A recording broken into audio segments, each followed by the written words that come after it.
You're listening to Part 5 of The Disappearance of Belinda Van Lith.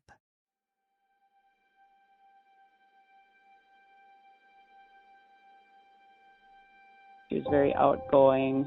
She was very beautiful always. She was a very popular girl, very athletic, and she loved gardening. She had it made at home. She had nothing to run away from. If they were doing stuff like that, more people should have known, because The family should have known first. I firmly believe that the more people that know information, somebody saw something somewhere, and whether it was a critical piece of information, it might have led to a critical piece of information. I do stupid things when I was younger, yeah. Did I understand why I was doing them? No. Did you kill Belinda? Did you kidnap her or have anything to do with her going missing?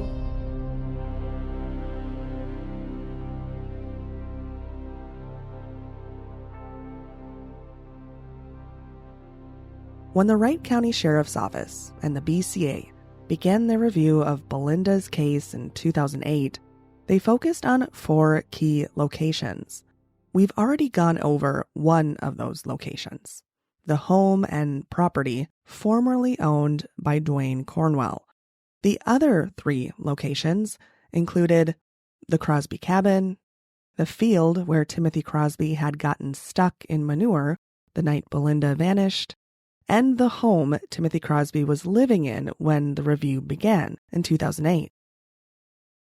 If you try to piece together the course of the investigation from 2008 to 2014 in chronological order, it gets very confusing very quickly.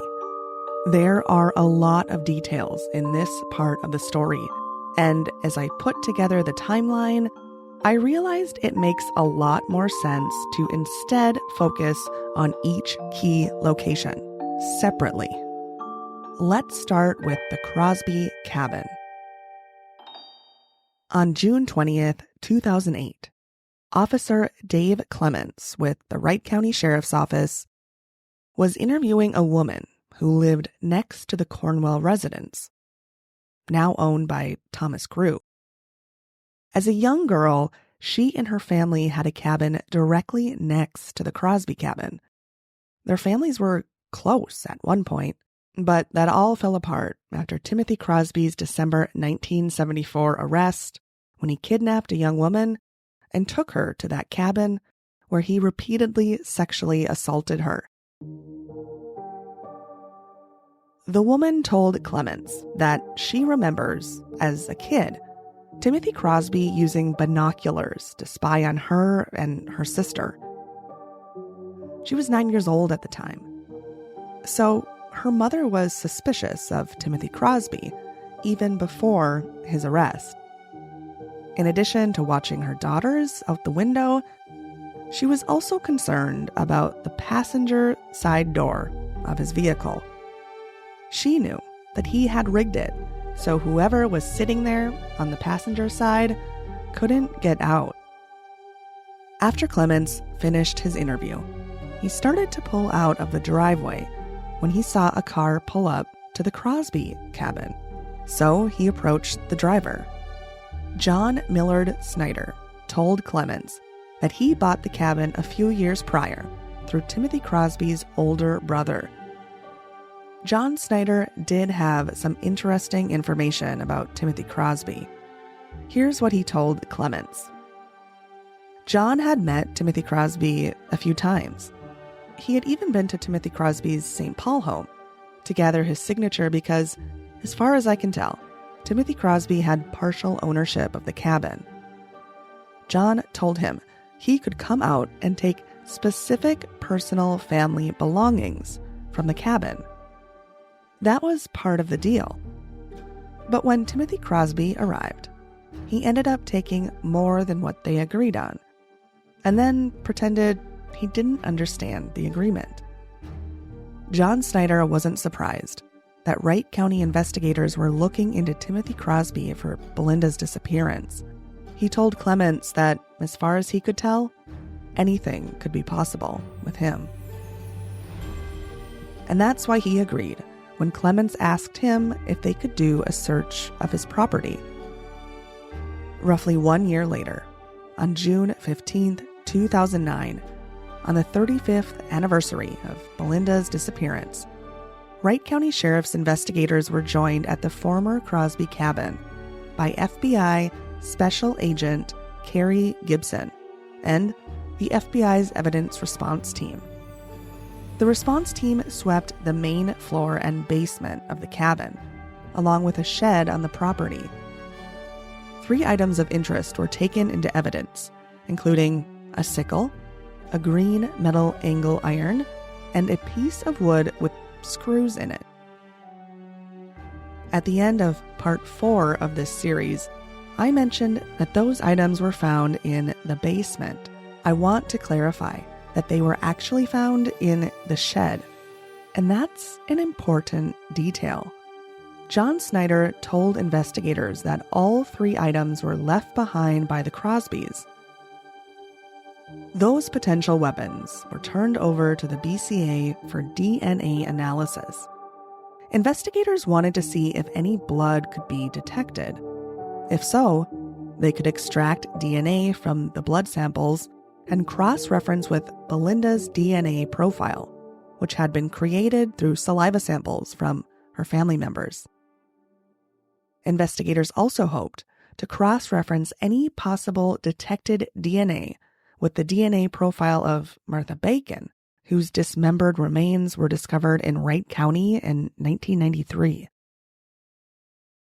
But DNA analysis takes time, so they had to wait. 2 months later, in August, the BCA notified investigators that blood had been detected on all 3 items. But again, they had to wait 2 more months for results from the DNA analysis of those blood samples.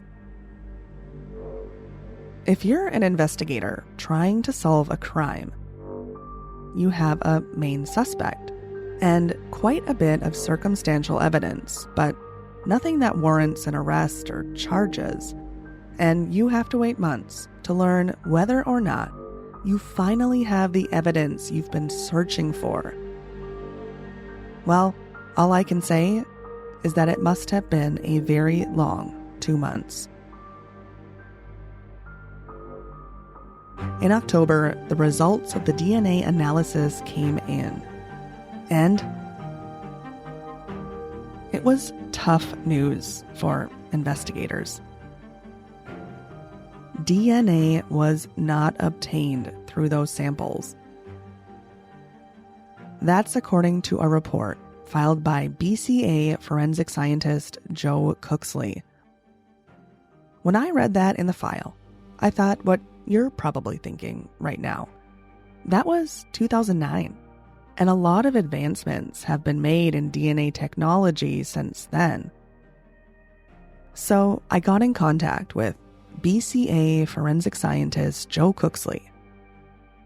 Cooksley did not want his voice used in this podcast, but he did give permission for an on-the-record interview. And this is what he had to say. I'll just quote him. "Sometimes it's possible with very small blood stains that you would get a limited amount of DNA. Typically, you'd expect to see some amount of DNA. For these particular samples, what we do know is we extract DNA from the sample, and then we'll do a process called quantification, where we determine how much DNA was obtained from the extracted DNA. For all of these samples, the value was 0.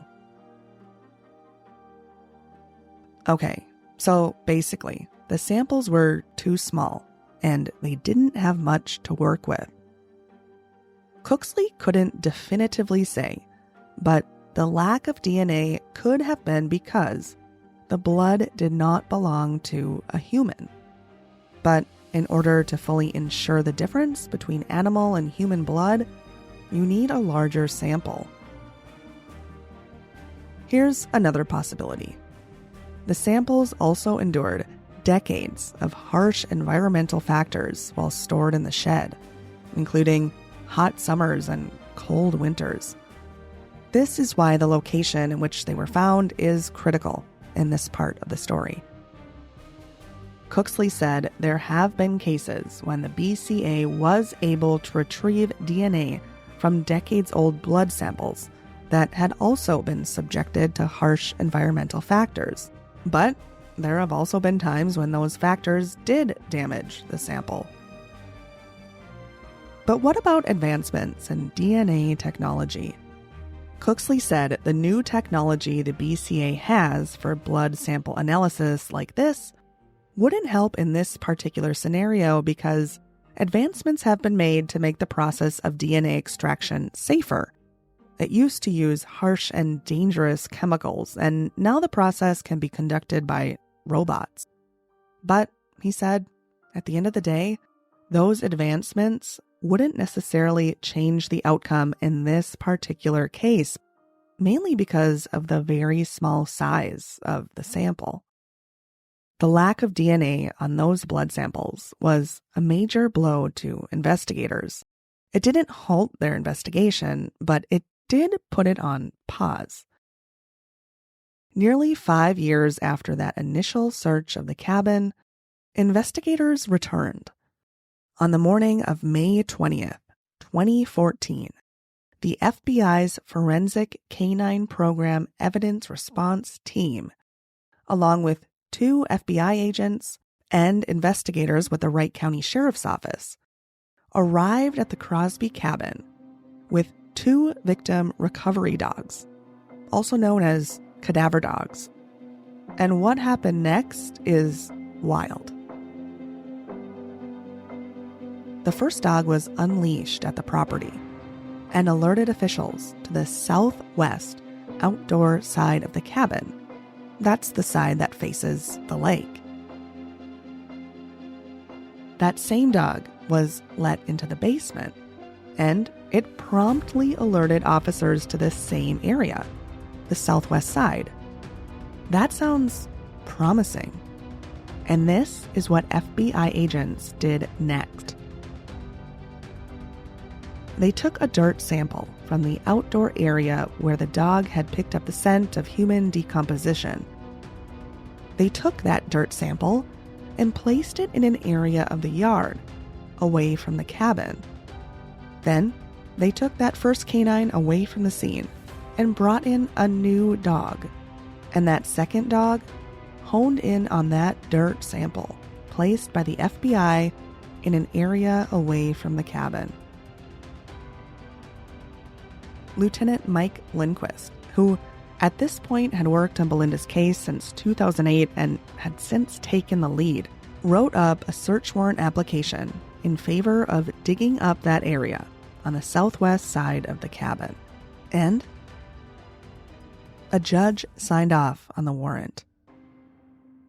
The next month, in June of 2014, Wright County investigators, in conjunction with the BCA, dug up the ground on the southwest side of the cabin, which required the removal of a deck that faced the water.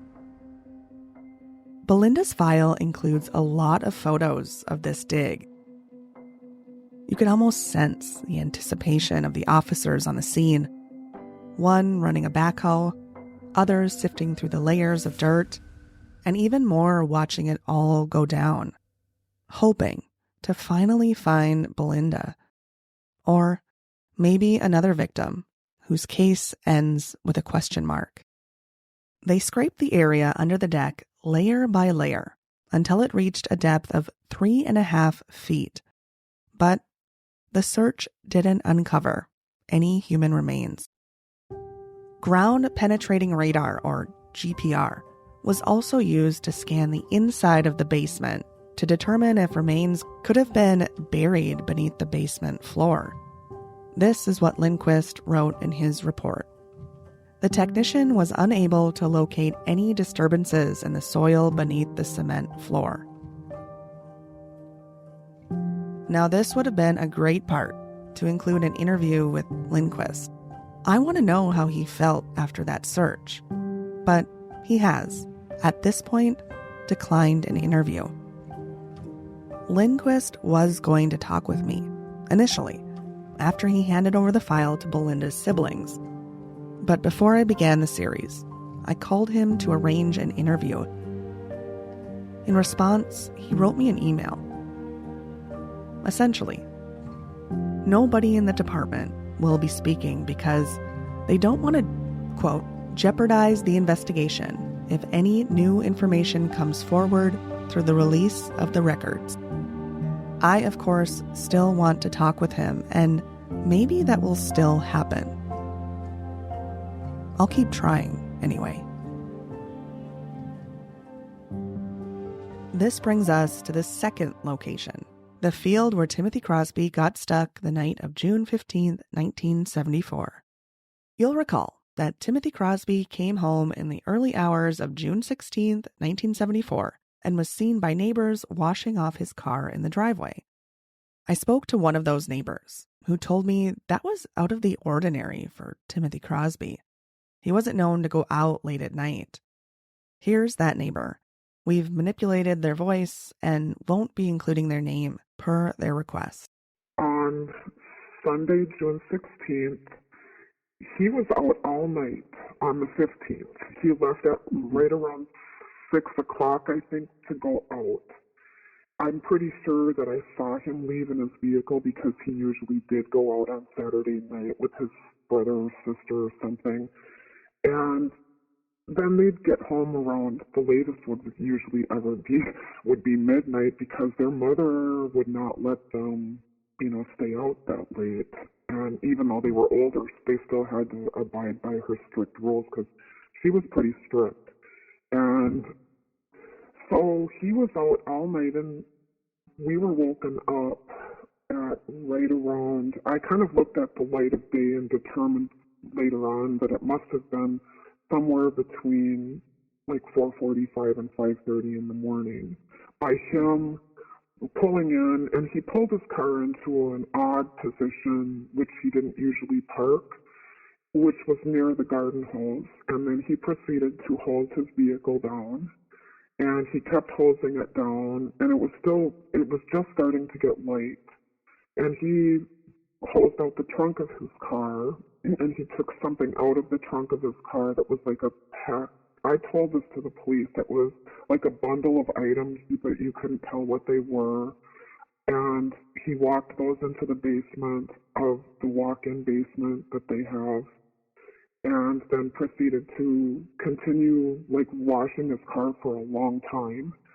And there was cow manure on it. It was covered in cow manure. And then, my mom, knew that there was something odd, but she had no idea of anything out of the ordinary other than something must have gone on. Mm-hmm. At some point, his parents had gotten up there, and they were at the cabin. And then right around maybe 9 or 9:30, some sheriff department came down the road, and the neighbors actually gathered between our cabin and Crosby's cabin, all of the neighbors in the area. I can't remember if Cornwell was there, Mr. Cornwell from back on the farm. And then the sheriff started to question everybody about Belinda. And it was at that point that we were made aware of the fact that she was missing.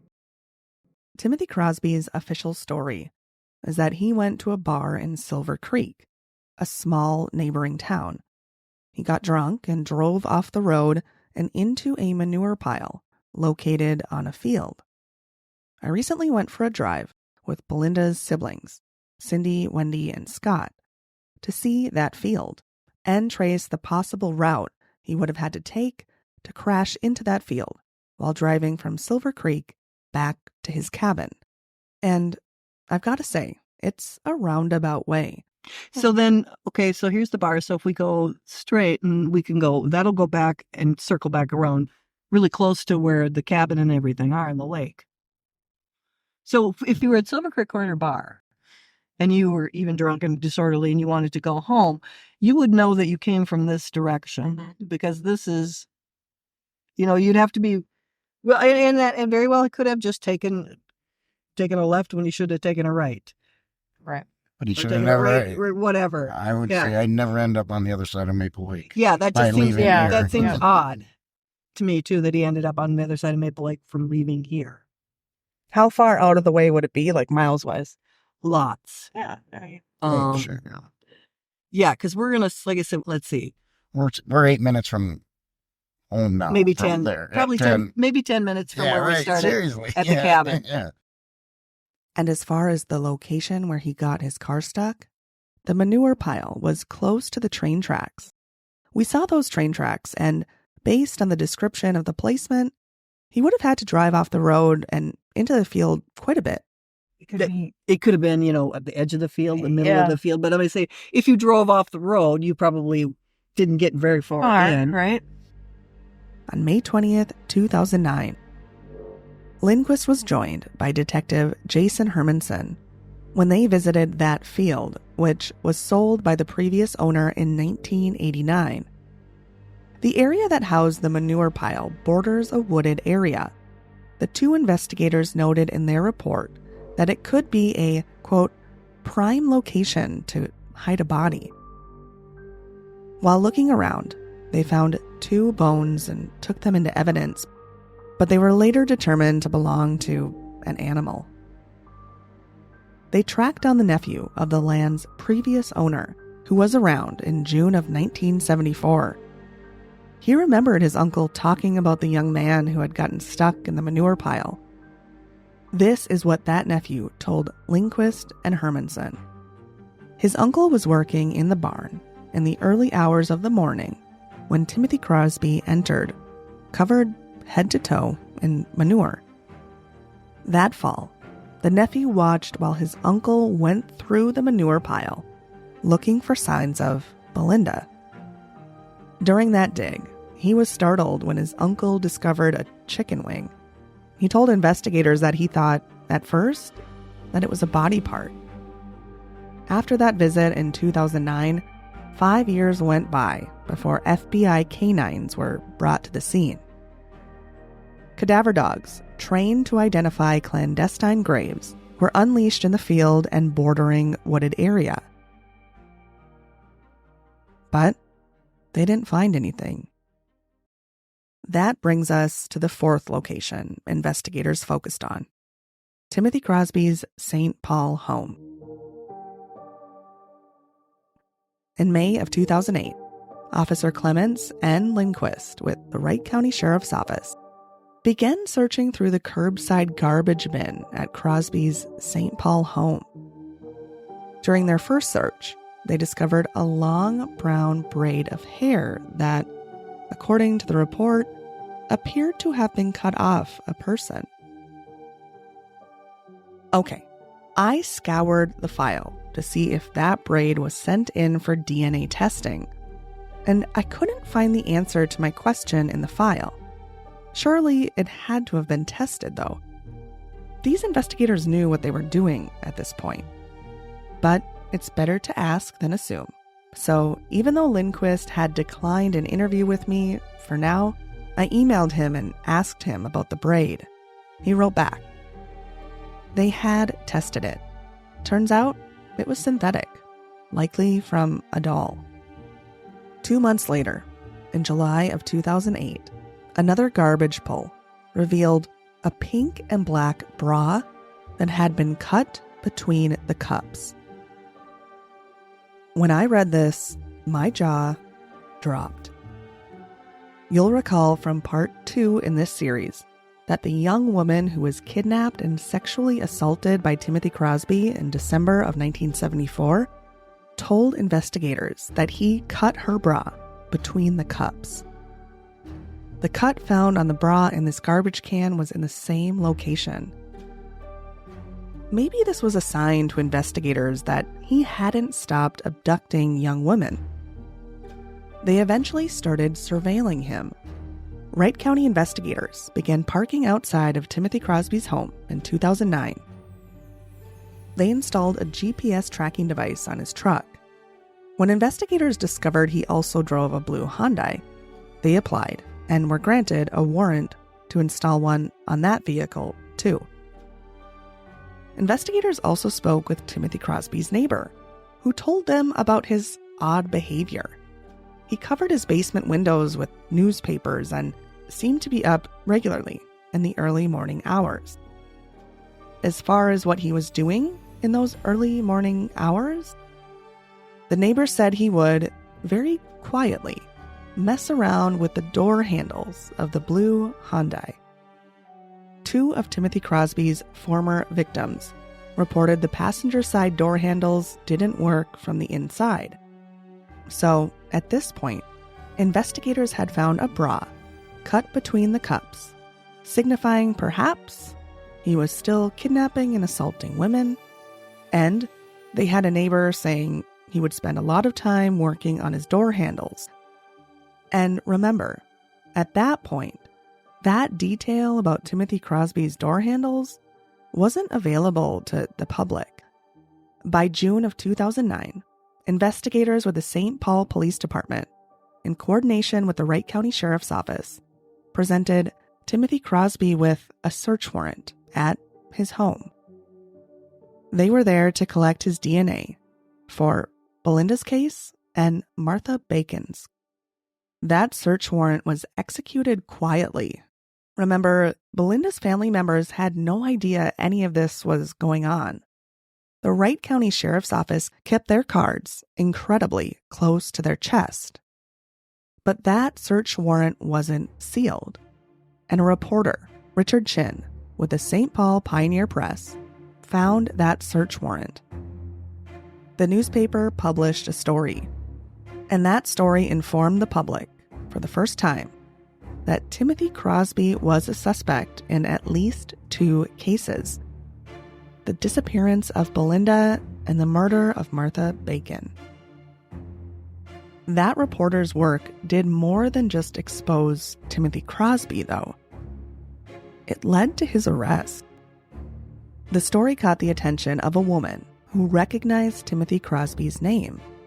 He had hired her 17-year-old daughter to conduct odd jobs around his house, and he had paid her to perform sexual acts in his presence. The 17-year-old was interviewed by investigators, and she had a lot to say. She met Timothy Crosby through his wife's family members. Not too long after they were introduced, he hired her to do yard work and cleaning projects, and he paid her a lot at first. She told investigators that made her more inclined to keep coming back. Timothy Crosby eventually began loaning the 17-year-old money to support her methamphetamine habit. In return, he'd keep her busy around his house, working alongside her. He would also take her on drives around St. Paul. His favorite place to go was the back of a nearby cemetery, where he would say strange things like, "Do you know how lucky you are that I can control myself now?" And, "I don't want to hurt you." On one of their drives, Timothy Crosby picked up another woman, presumably a sex worker, and took the 17-year-old with as they went to a St. Paul motel. The 17-year-old told investigators that she felt like Timothy Crosby planned the whole thing. When they got to the motel, he didn't need to check in. He already had the key. The girl locked herself in the motel bathroom, while Timothy Crosby and the other woman had sexual relations in the room. The girl told investigators that Timothy Crosby acted differently toward that woman. He was mean and aggressive, a side of him she hadn't previously seen. Months later, Crosby offered to give the 17-year-old girl money to engage in sexual acts with another woman in his presence. He took them both to that same motel. Based on the girl's testimony, Timothy Crosby was arrested, and he was charged with the following: using a minor in a sexual performance, solicitation of a minor to practice prostitution, and hiring a minor to engage in prostitution. He pleaded guilty to using a minor in a sexual performance and was given a 24-month stayed sentence, with the stipulation that he undergo sex offender treatment. But Timothy Crosby did not participate in sex offender treatment, which was a violation of his agreement with the court. He argued the court didn't include the specific treatment when he was sentenced. It was unclear to him what to do. That argument did not do him any good. Timothy Crosby's sentence was up in May 2011, and he was granted probation, but he was promptly detained while the state of Minnesota prepared its case for his civil commitment as a sexually dangerous person. After the 17-year-old girl had come forward, another search warrant was executed at his St. Paul home, and that search warrant was critical in the state's case to civilly commit him, because that search warrant gave them full access to the interior and exterior of the home, including a secret locked basement room. The items discovered in that basement played a pivotal role in the state of Minnesota's successful argument in support of the indeterminate civil commitment of Timothy Crosby. In 2013, he was sent to the Moose Lake Sex Offender Treatment Program, where he's locked up now, and where I went in January to sit down and talk with him, face to face.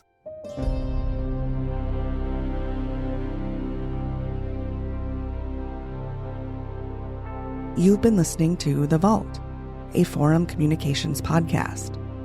This episode is written, narrated, and produced by me, Trisha Turinskis. The Vault's editor is Jeremy Fugelberg. To see images and documents mentioned in this series, visit inforum.com/Belinda. If you want to support our work at The Vault, you can become a Forum News Network subscriber by visiting inforum.com/subscribe. If you have any information related to Belinda's case, please reach out. You can find my email in the show notes. You can also find the links I just mentioned. Thank you for listening.